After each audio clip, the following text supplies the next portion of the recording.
Perfect. Okay. Sorry. So the title of the work is Ontological Reasoning over Shy and Warded Datalog plus minus for streaming-based architectures. It is a work by Teodoro Baldazzi from University Roma 3, Luigi Bellomarini and Marco Favorito from Banca d'Italia, and Emanuel Sallinger from TUVN and University of Oxford. And Marco is going to present us the work. So thank you, Marco. The floor is yours. Thank you. So, good morning, everyone. Let's start. So, the topic of this work is ontological reasoning over knowledge graphs. And in our view, we consider a knowledge graph made of three components. The extensional component, represented on the left, which consists of factual data and real-world entities.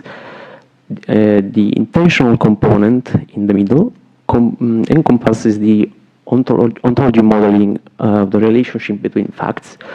And on the right, you see the derived extensional component, which emerges as a result of applying the ontological reasoning over the initial components. However, the actual reasoning task depends on the knowledge representational language used for modeling the ontology. In our work, we consider tractable fragments of Datalog with existential quantification. The reason behind this choice are the high expressive power given by Datalog, support for full recursion, joins, and existential quantification, and decidability and tractability of the query answering task. So on the left, you can see how existential quantification can be added to a Datalog syntax. So for example, sigma 1 has a quantification in the head of the rule, and z is the variable which is existentially quantified.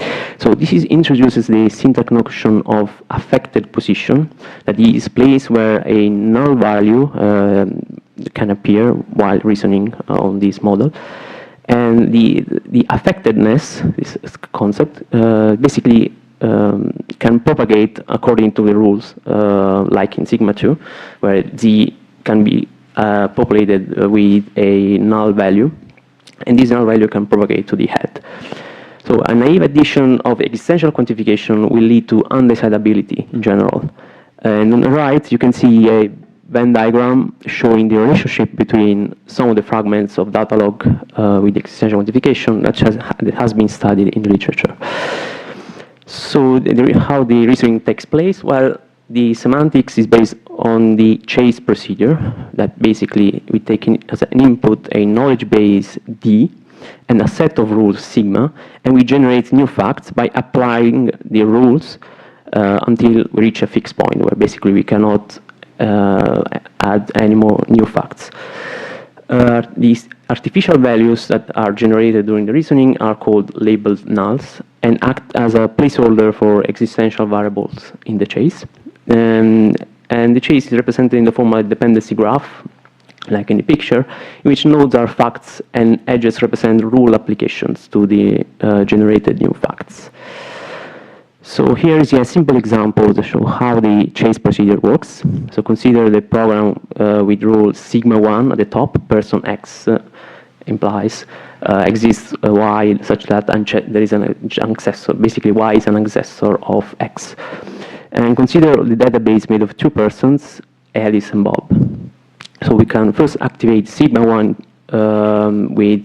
by assigning x to Alice, the constant Alice, and we get a new fact, ancestor new 1 Alice, where new is the new null value generated.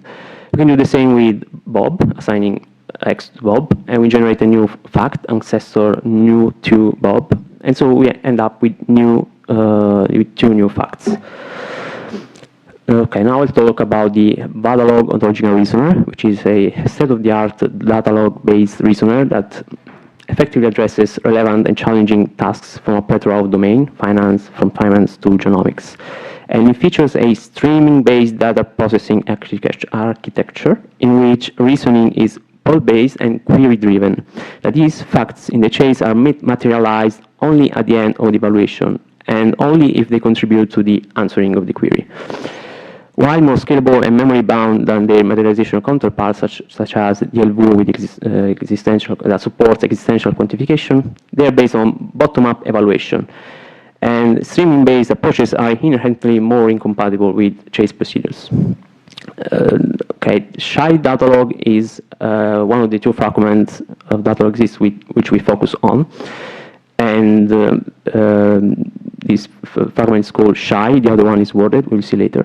So you can't go too much into details, but the idea is to impose syntactic restrictions on the program such that we cannot generate null facts indefinitely. And Shy, for example, introduces the concept of invaded position, attacked variables, and protected variables. And each rule must satisfy the following condition, like only protected variables occur in two body atoms, and two attacked variables occur in the head and in two body atoms are not attacked by the same variable. The reasoning of a Shy program is based on a variant of the chase we saw earlier, which is called parsimonious chase. The idea is to prevent generation of facts that are homomorphic to some already generated facts via some assignment on the null terms. So for example, consider the previous example we saw, but with a new rule, sigma 2. Now, ancestor new2 Bob is not generated because there exists a homomorphism with the previous term, and so we basically don't generate that. The other fragment is Warded, which is analogous in the sense that it imposes some syntactic restriction, this time based on the concept of harmful variables and dangerous variables. And now the rules are that all the dangerous variables only occur in a single atom in the body, which is called the word. And the word shares harmless, that is non-harmful variables with the rest of the body.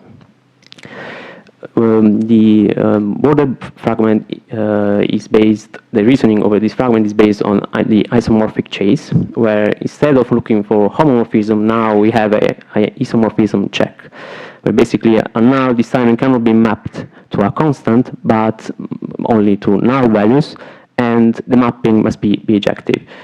So for example, here in picture you see ancestor new2 Alice is isomorphic to ancestor new1 Alice. And so we cannot generate it. Okay, now we're ready to state the contribution of our work, where basically we developed novel Shy and Warded chase variants that are suitable for streaming-based environments for ontological reasoning. We integrated the new developed chase variants into the streaming-based architecture of the Vadalog reasoning engine, and we performed an experimental comparison with modern materialization-based systems over complex QA tasks to check whether it is useful. So the first building block we focused on is the homomorphism check. So in the materialized case, you just basically run a query, an atomic query on the facts that you have generated so far to check if there is an homomorphism. However, in the worst case, it requires a full scan on the dataset if you don't assume anything about how the facts are sorted. But this is not feasible in a streaming setting because as a constraint, we impose it to ourselves to not have the dataset materialized. So our solution basically verifies whether a new fact, A, resulting from an applicable homomorphism in the chase, is isomorphic to a previously generated one, but by performing a form of path matching in a corresponding aggregate fact tree. So basically, if there exists a route to leave path such that a homomorphism occurs from the fact A's arguments to the one in the path, then the firing condition prevents the applicable homomorphism from being fired and from being generated. If the homomorphism is not found, then the tree is updated with a new path corresponding to the A's argument. And the firing condition returns true, and so we basically add this new fact to the chase instance. And the approach performs the check only on the generated atoms and not the entire dataset. This is a crucial difference, but this doesn't prevent the procedure to be complete, which basically this is monotonic reasoning. So if we add some fact, we don't compromise correctness of the algorithm. And in other words, it might lead to false positive, but that is fine. That was for the parsimonious chase. This is used for shy fragment. For the worded fragment, there is an isomorphism check, and we developed a hash-based isomorphism check, where basically this new approach is based on the concept of null canonicalization, where basically we rename nulls in a canonic way, so it doesn't really matter the actual identity of the null. We just have an approach to rename them canonically. So for example, you see A1, which is P nu X, nu Y, nu X, and the other atom has nu Y, nu Z, nu Y. Well, these two atoms, although they are different because they have different null values, when we canonicalize them, they are the same because we replace a canonicalized null in place of the original ones. And it turns out that, I mean, by design, we have that two facts are isomorphic if and only if the canonical version of these two facts is basically the same atom. And so we can use a hash set to track the canonicalized atoms that are generated so far.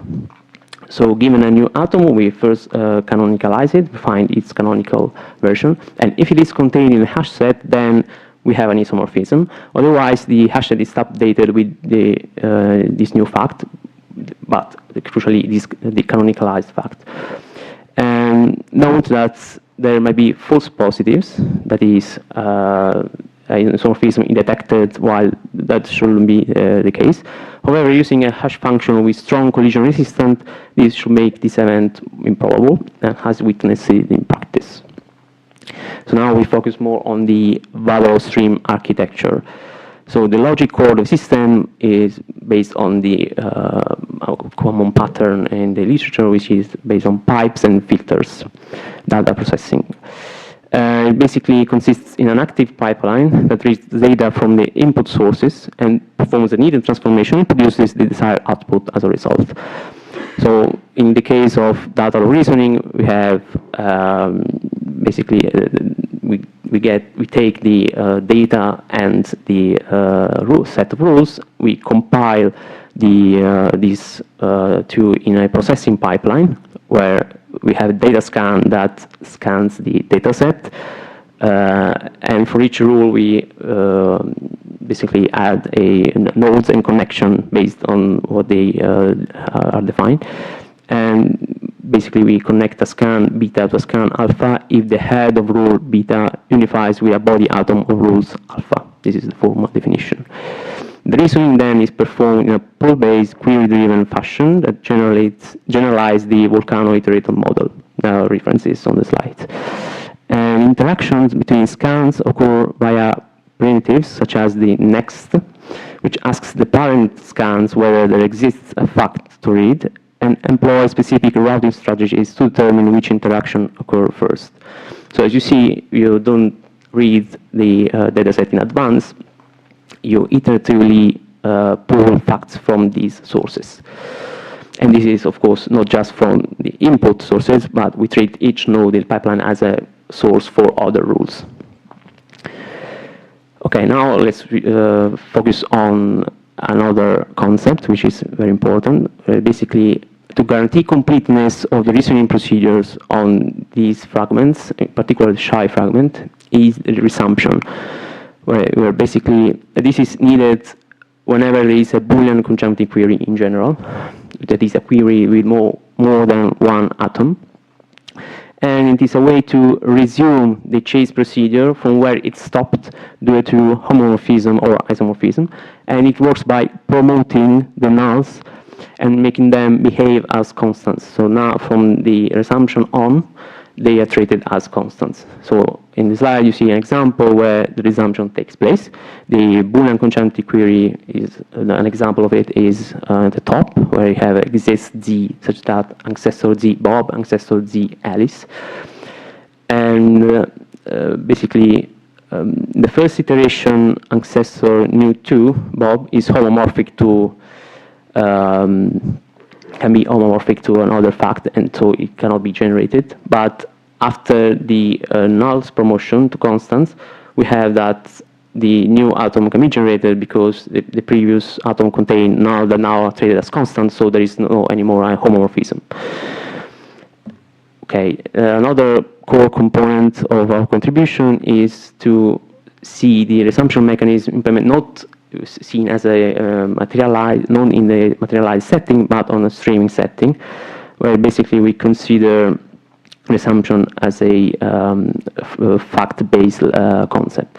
So an alternative approach, a naive approach, is to split the conjunctive query into an atomic one, just taking the head as the query as a atomic query, and add the rule that defines the query, the conjunctive query, in the program. The problem is that the new rule that we add doesn't follow the syntactic constraints given by the program that we're considering.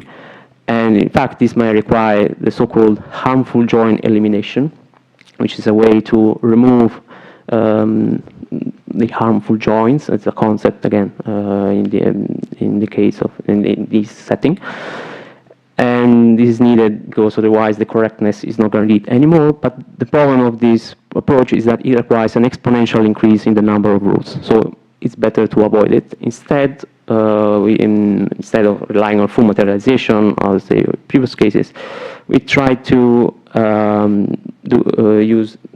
see the resumption as a fact level property. Basically, each generated fact in a chase belongs to a specific iteration of resumption, and it can experience a label null freezing, in quotes, up to the maximum number of resumption, which is guaranteed by theoretical results on the fragment. So the core of this idea is in line 12. If there exists at least a null in A that has not already been subject to freezing, and we still have some resumption to do, given by the theoretical guarantee, then A is frozen, meaning the frozen nulls now are tagged as constants, and the resumption iteration belonging, which is a fact level property now, is increased. And then the reasoning can proceed, continuing. So this is a practical example of how this works for a Archite program. On the left, you see the reasoning pipeline built by the Vadalog reasoner, starting from the program at the top right. And at the bottom right, you see an execution of the chase, where the core thing to see is that the fact in blue, works B new 1, is not generated at the first iteration of the resumption iteration because it is homomorphic to the fact works new B. On B new 2 at the bottom. However, after the freezing of new 1, the atom works B new 1 cannot be any more homomorphic to the previous fact, and so now we can continue reasoning, generating the facts knows AB and knows BA.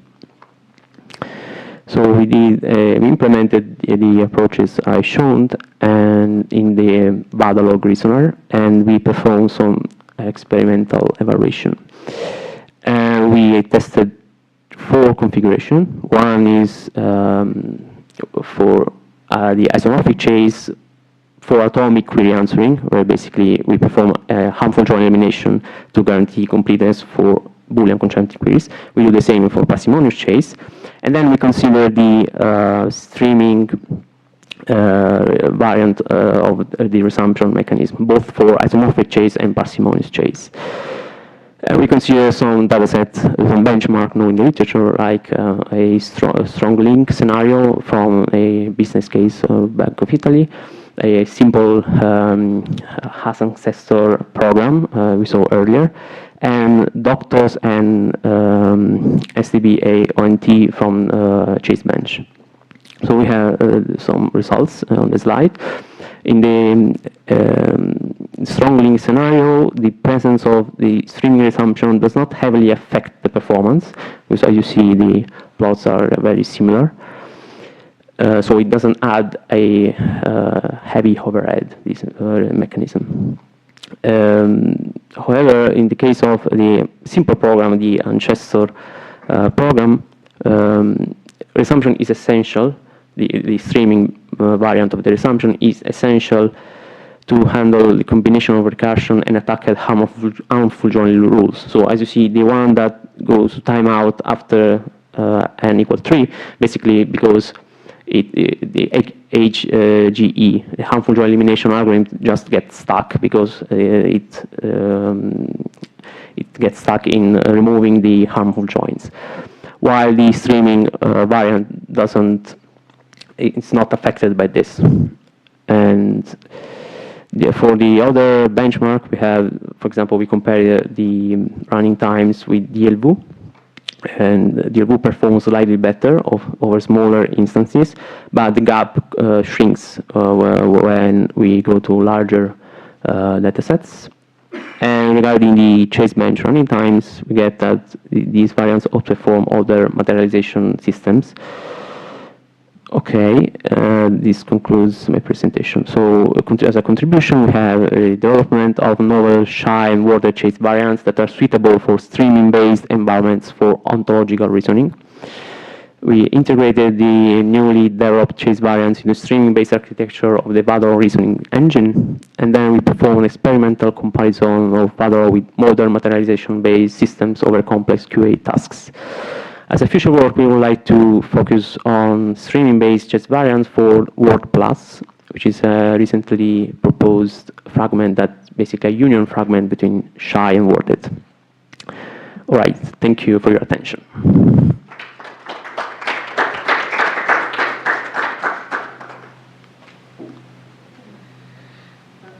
Thank you. Other questions?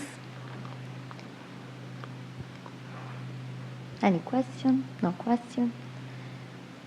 I have a question, actually. And what about memory? So you showed us some results mentioning time. Have you even an intuition about how the new chase variants that you introduced in this work behaves in terms of memory with respect to the previous ones? Since the reasoning is pool-based, basically you don't have to hold the entire data set in memory. So intuitively, I mean, in the worst case, it has to read the entire data set. So in the end, you have to keep something in memory. But you are much more flexible in how you manage the data set, right? Because you don't have to keep the entire data set at the beginning of the reasoning. You have to, at the beginning you don't need anything, you just need to pull facts, then you continue reasoning, and you can swap the data that you cannot handle in the main memory. So I think since it's not based on materialization, you in general have a better memory handling. Okay. Further questions? So what about scalability, working with large ontologies? So in our experiments, there are not such a big data, but the reason why we focus on streaming-based architecture is precisely for scalability, right? Because in case of materialization, you have to handle somehow the entire data set. You have to store it somewhere and perform the homomorphism check, for example.